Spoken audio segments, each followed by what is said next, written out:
자, 국어 중학교 3학년 유튜브로 강의를 시작해 보겠습니다. 오늘 선생님이 사정이 있어서 녹화를 해서 여러분에게 들려줘야 되기 때문에 지금부터 국어를 시작을 하겠습니다. 자, 이 수업을 잘 들으시고요. 나 중간에 문제만 대충 찍어가지고 인증샷 보내고 끝내야지 이렇게 하는 사람 있지? 어디 밑줄 그라는 거 있을 것이고요. 어디 별표 칠하는 거 본문에 있을 거야. 그거까지 본문까지 사진을 딱 찍어서 제가 수업을 잘 들었습니다라는 걸 증거로 제출해야 돼. 그렇기 때문에 딴짓하지 말고 수업 잘 들으세요. 자, 다음 주부터는 다시 학원에서 수업을 병행하기 때문에 나는 학원에서 수업을 하고 싶다는 사람은 학원으로 나와도 됩니다.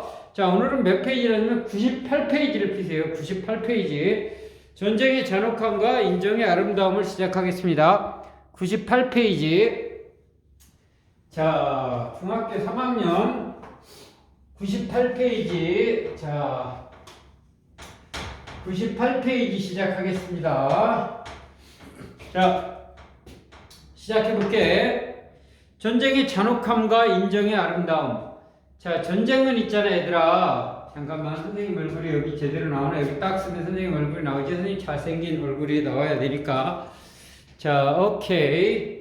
자, 이쯤에 딱 나올 것 같아. 자, 전쟁은, 사람이 사람을 죽이는 거지. 지구의 생명체 중에 자신의 종족을 가장 많이 죽인 동물을 보면 인간이지, 인간. 인간은 같은 종족을 잘 죽여. 인간의 역사는 전쟁의 역사였었어. 인간은 정말 잔인한 동물이야. 지구상에서 인간만 없으면 모든 동물들이 생태계가 복원돼서 평화롭게 살 수 있는 그런 세상이 될 거야. 인간만큼 잔인한 동물이 없는 것 같아. 가끔 인간에 대한 회의가 느껴질 때가 있어. 그런데 어떻게 보면 또 인간만큼 아름다운 종족도 없어. 왜냐하면 타인을 위해서 자신을 희생하는 유일한 종족이기도 해. 예를 들자면 코로나 사태로 인해서 사람들이 굉장히 어려움에 처했는데 의료진들이 대구로 달려가. 방호복을 입고 정말 탈진할 정도로 일을 해. 그런다고 누가 돈을 더 주는 것도 아닌데.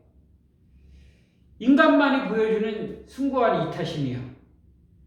그 선생님은 인간이라는 존재를 규정 내리기가 정말 힘들었어. 어떻게 보면 이렇게 더없이 잔인할 수가 없고, 어떻게 보면 이렇게 정말 숭고하고 아름다울 수가 없고, 인간이라는 존재는 도대체 어떤 존재일까? 그 선생님 나름대로의 결론을 내렸어. 뭐냐면 인간은 3분의 1은 아름다운 존재야. 그리고 인간 중에 3분의 1은 추악해. 그리고 나머지 중간에 껴있는 4는 평범해. 이런 면도 있고 저런 면도 있고. 그래서 선생님도 여러분도 숭고하고 이타적인 3분의 1에 들어가도록 노력해야 되지 않을까. 그렇게 살고 싶지만 잘 안 될 때가 많지. 그래서 좋은 책을 많이 읽으면, 또 이러한 수필을 읽으면 내가 자꾸 숭고한 마음이 생기지 않을까 싶어서 책을 읽는 노력을 하고 싶어. 자, 98페이지 한번 볼게. 1950년 6월 나는 원효로 3가 전차 종점에 살고 있었다. 1950년 6월이면 6.25 전쟁이 일어나는 그때였지. 초등학교 6학년이던 나는 아버지 혼자 국군을 따라 남쪽으로 내려가 버린 후 어머니와 어린 두 동생과 함께 인민군 치하에 남아 있었다. 어른 남자는 아무래도 있으면 인민군에 소속이 되거나 죽음을 당할 수 있으니까 아버지는 피난을 간 거고, 어린아이들이야 남아 있었던 거지. 우리 동네를 둘러싸고 개울 건너에는 용산 철도청이 있었고, 조금 남쪽으로 한강 철교가 있었고, 그리고 뒤쪽으로 조폐공사가 있어서 폭격이 시작되면 온 동네가 하늘이 까맣게 되고 파편이 비오듯 쏟아지곤 했다. 아무래도 이런 데를 없애야 국가 기관 시설을 마비시켜야 항복을 받아낼 수 있으니까 폭격이 더 심했겠지. 그때 우리 동네 언덕에는 성당에 인민군이 들어왔다. 언덕에 있는 성당으로 인민군이 들어왔어. 원래 이제 미군이 폭격을 하게 되면 성당 같은 데는 폭격을 피하게 됐지, 종교시설은. 그러니까 이제 그쪽으로 숨어 들어온 거지, 인민군들이. 전쟁이 나기 전에는 성당 입구 수의실에 수녀들이 간단한 치료약을 준비해 놓아서 동네 아이들이 다치거나 하면 쫓아가서 붉은 약을 무릎에 발라주거나 버즘 같은 병이 나면 하얀 고약을 칠하고 거즈로 붙여주곤 했다. 근데 이 수의실에 난데없이 인민군이 보초를 서기 시작한 것이다. 자, 이 글은 수필이니까 있었던 일인 거야. 이 작가가 박동규라는 사람이 그 초등학교 6학년 때 겪은 일이지. 한 아이가 삶은 고구마와 옥수수 2개를 들고 왔다. 우리는 그 아이를 둘러싸고 한 입씩 베어 먹고 있었다. 근데 갑자기 한 아이가 옥수수를 입에 문 채 얼굴이 하얗게 질리는 것이었다. 자, 그 시절의 아이들은 먹을 게 있으면 친구들과 반드시 나눠 먹었습니다.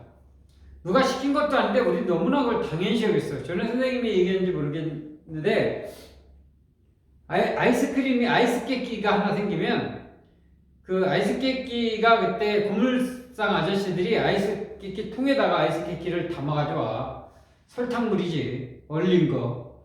그럼 고물을 갖다 주면 그걸 하나 줘. 그러면 친구들하고 그거를 정확하게 한 입씩 쭉쭉 빨았어. 7명 있으면 7명이 쭉쭉 빨았어. 지금으로 치면 상상만 해도 더러운데 그때는 더러운 것보다 그걸 먹겠다는 일념이 강했고, 중요한 거는 공평하게 한 입씩 쭉쭉 빨았다는 거지. 자, 그렇게 애들이 좀 순박하고 착했어. 이기적이지 않았어. 친구를 생각했단 말이야. 여기도 가난했지만 옥수수를 한 입씩 나눠 먹고 있어. 놀라서 아이의 눈이 가 있는 곳을 보니 어느 사이에 인민군 병사가 우리 뒤에 다가와서 옥수수를 들고 있는 아이를 보고 있었던 것이다. 우리는 한순간 숨이 탁 막혔다. 헉! 여러분들이 만약에 전쟁이 났는데 적군이 내 뒤에서 이렇게 우리를 쳐다보고 있다고 생각해봐. 얼마나 무섭겠어. 붉은 별을 분모 한가운데 달고 있는 인민군이 우리에게 다가와 있는 것만으로도 온몸이 얼어붙는 일이었다. 그때였다. 뜻밖에도 인민군은 애들 목소리로 강냉이 맛있니? 하고 물었다. 강냉이 맛있나? 강냉이 맛있나? 어떻게 해야 되지? 강냉이 맛있니? 강냉이 맛있니? 그러면 되겠다. 강냉이 맛있니? 하고 물었다. 북쪽 억양이 섞인 이 한마디는 마치 우리 중에 누가 장난을 웃기기 위해서 고양이 소리를 내는 것처럼 그런 다정함이었다. 우리가 한 입 먹을래요? 하고 물었다. 그는 얼른 손을 내밀어 옥수수를 받아들고 한 입을 크게 먹는 것이었다. 그리고 나서 그는 다시 성당 문 앞에 가서 보초를 섰지만 우리는 그가 더 두렵지 않았고 이상한 사람 같지도 않았다. 이렇게 해서 그와 우리는 친하게 되었다. 선생님은 이 수필의 제목을 듣고 전쟁의 잔혹함과 인정의 아름다움, 혹시 인민군들의 잔인함이 나오지 않을까 생각을 했었어. 그런데 녹화가 잘 되고 있나? 그런데 인민군들의 잔인함이 나오는 수필이 아니었어. 물론 6.25 전쟁 때 인민군들의 잔인함은 많이 있었을 거야. 전쟁이란 건 그러니까. 반대로 우리 국군이 북으로 진격했을 때 잔인함 당연히 많았겠지. 선생님 어디가 더 많았나요? 그건 알 수 없지만 내가 볼 때는 큰 차이가 없어. 왜냐면 자신의 생명이 위협당하는 상황에서 사람들은 다 온전한 정신을 갖고 있지 않았을 것이고, 또 전쟁을 하는 나라는 자기들이 늘 선이라고 생각해. 물론 북쪽이 우리나라를 쳐들어왔지. 그러니까 북쪽이 선일 수가 없지.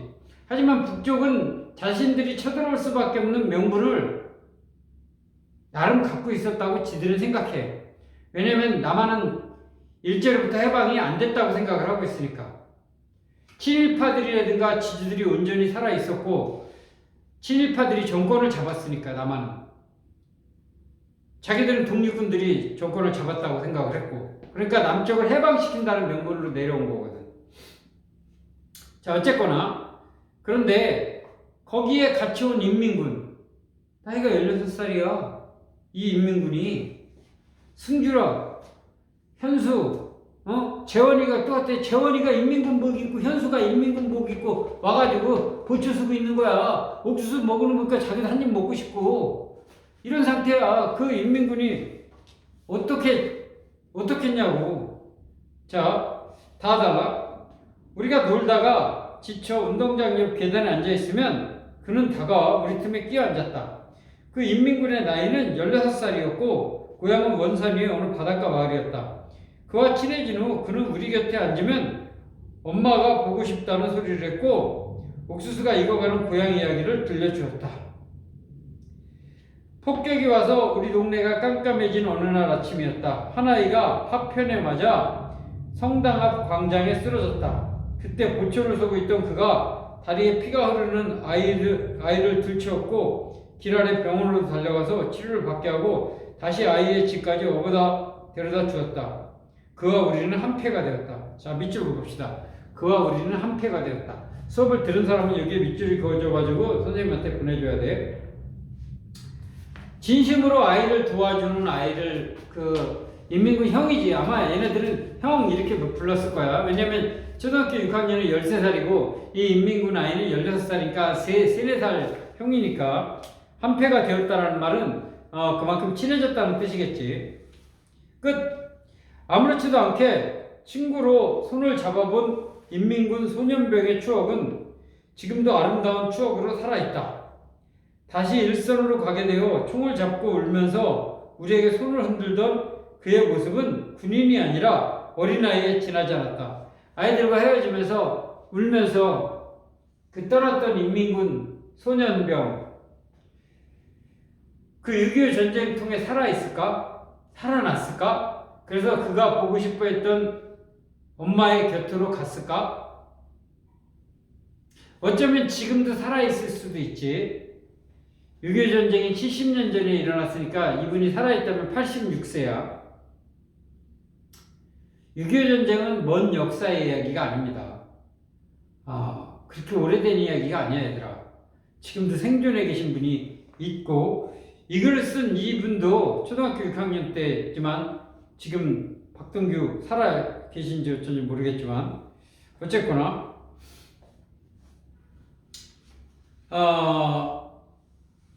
그의 모습은 군인이 아니라 어린아이에 지나지 않았다. 인정의 아름다운 보자기로 쌓아안고 살 수 있었던 어린 시절의 이야기일 뿐이다. 1950년 6월과 7월 사이 피비린내 나는 전쟁의 수용도리에서 아이들은 이렇게 어울려 살 수 있었다. 아이들은 그 전쟁과 무관하게 이렇게 어울려 살 수 있었던 거지. 선생님은 그 북쪽을 악마처럼 묘사한 소설이나 드라마나 영화를 좋아하지 않아. 왜냐하면 그러면 또다시 전쟁이 될 수도 있으니까. 무슨 얘기냐면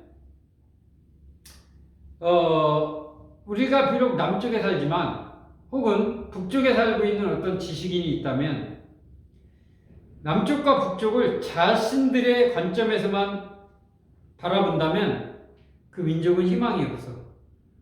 또다시 전쟁이야. 선생님은 6.25를 비롯한 남북의 상황을 휴전선에 서서 보고 싶어.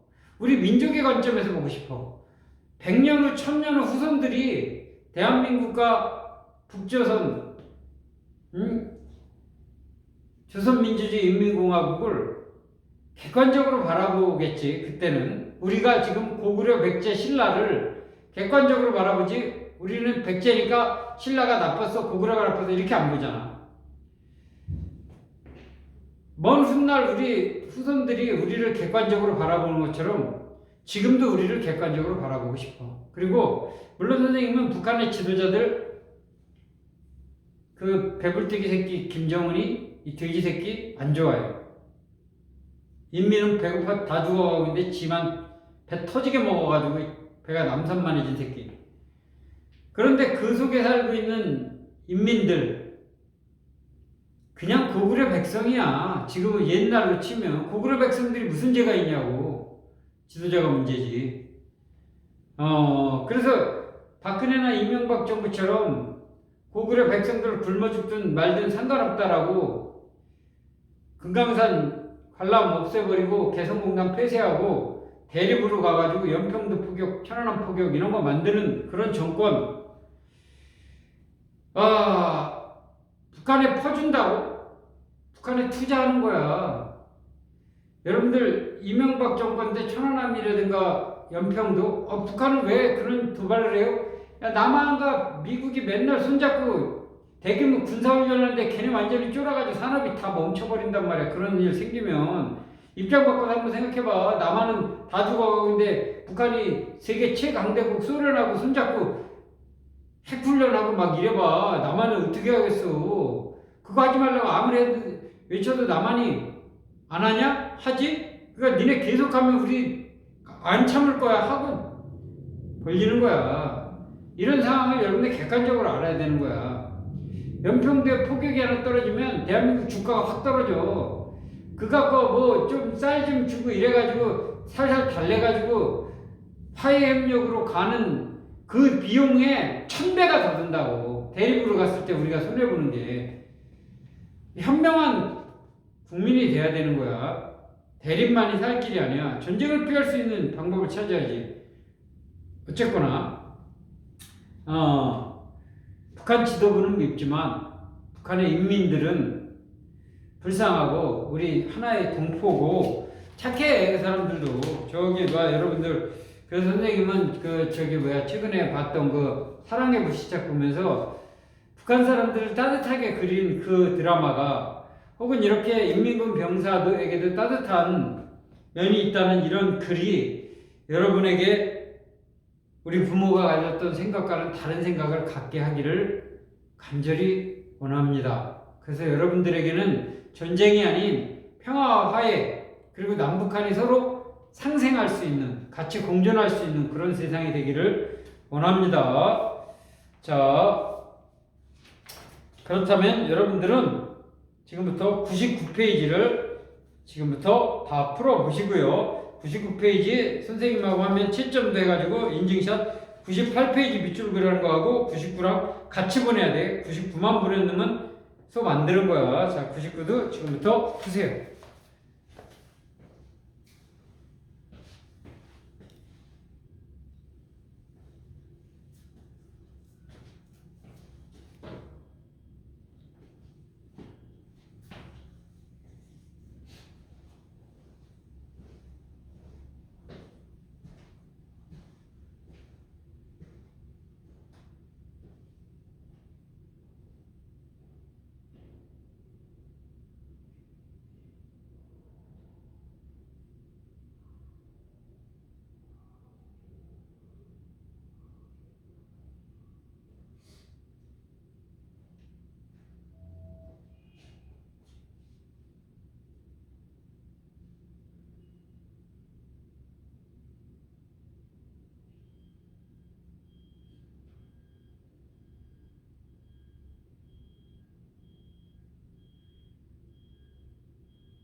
자, 수필이라 어렵진 않지? 다 맞출 것.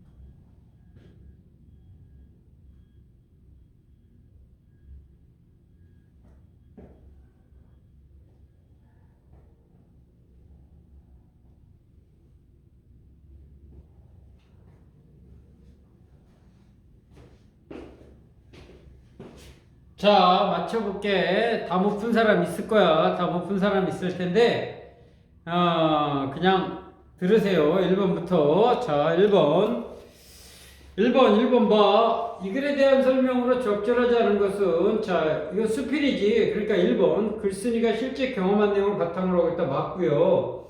이번 전쟁의 잔혹함에 대한 글쓴이의 평가가 드러나 있다. 전쟁의 잔혹함에 대해서, 글쓴이의, 전쟁의 잔혹함에 대한 글쓴이의 평가는 없는데, 여기에 전쟁의 잔혹함이라고 그러는데, 글쓴이가 전쟁은 이렇게 잔인한 거다라고 나와 있지는 않아.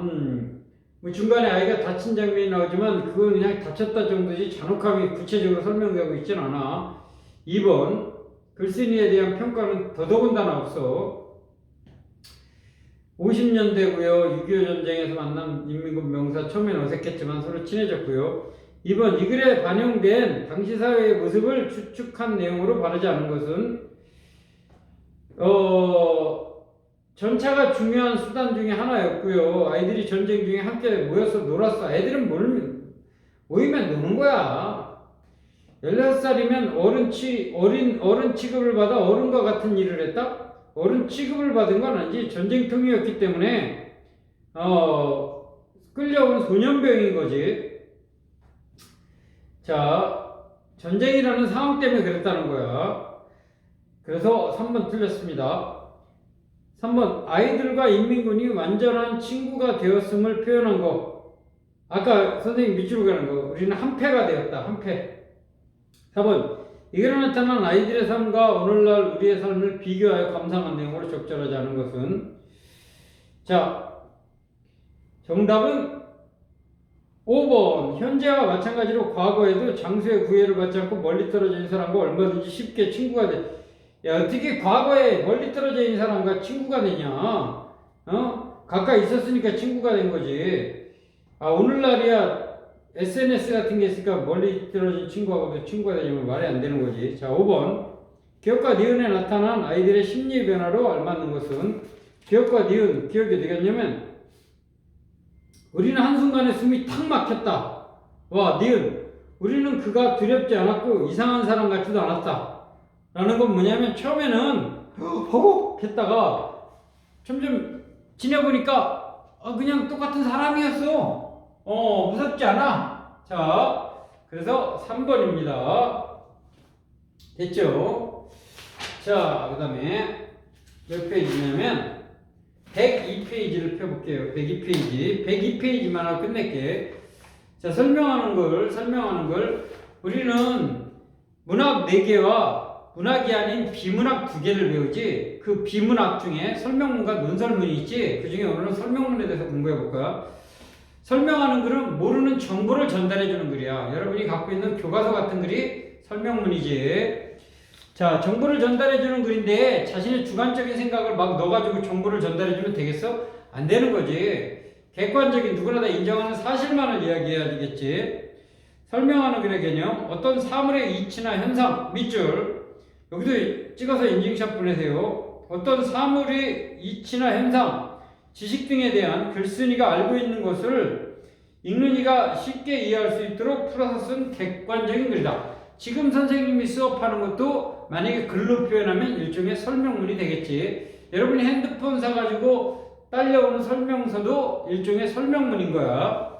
설명하는 글은 처음, 가운데, 끝 이렇게 되어 있어. 처음, 중간, 끝으로 되어 있다고. 처음, 중간, 끝, 머릿말, 본문, 맺은말이라고도 하는데, 논설문은 서론, 본론, 결론.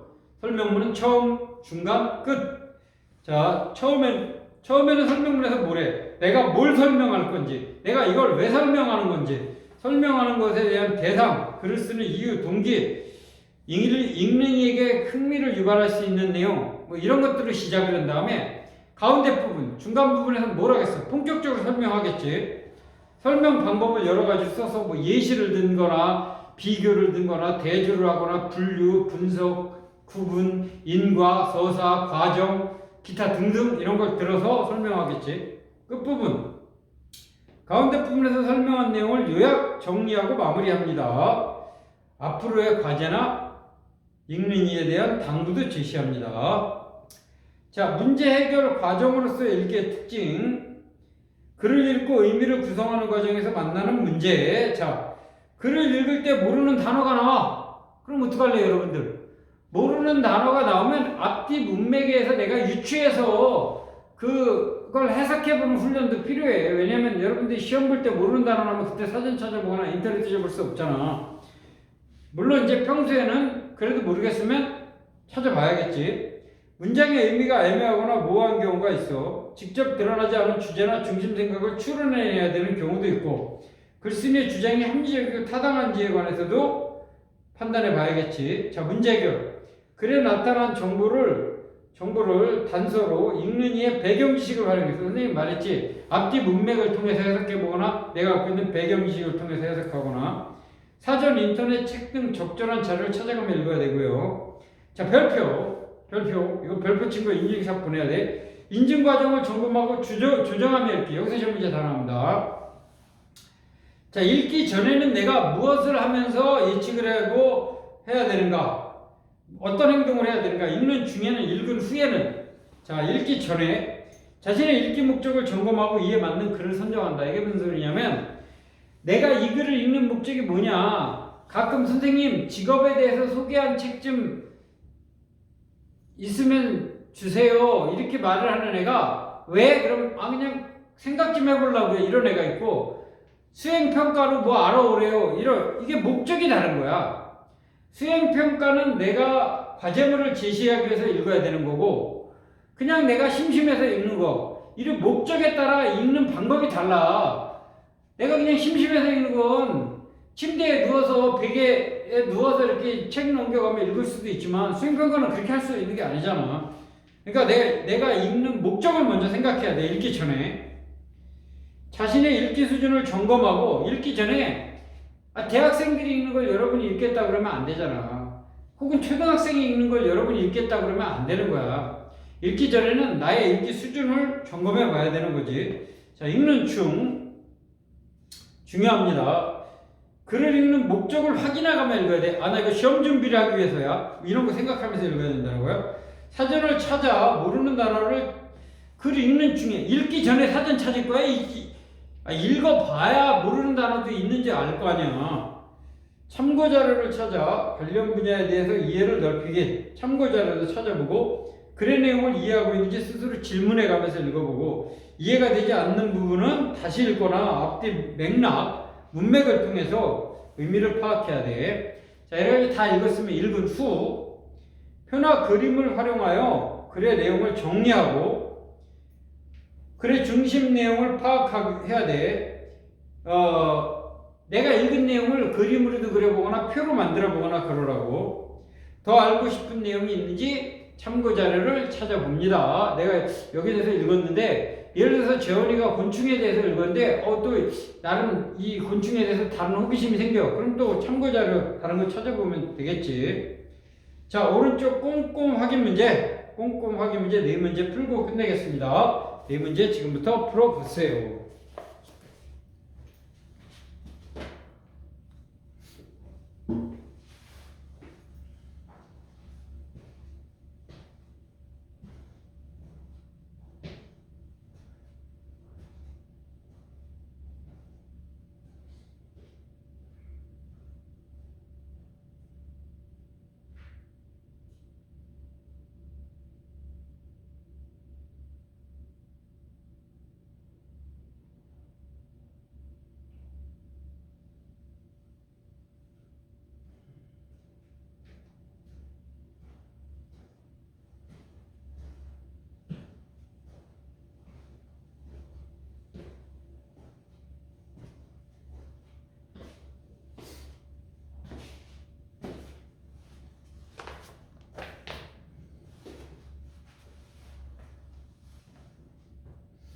자, 다 풀었습니까? 그러면 풀고 끝낼게요.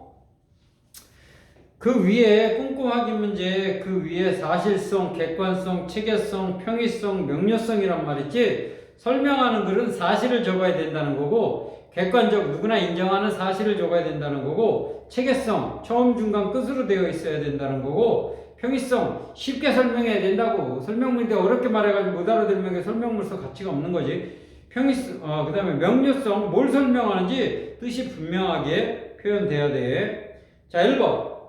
설명하는 글은 글쓴이가 알고 있는 사실을 쉽게 풀어 쓴 객관적인 글이다. 객관적인 글이다.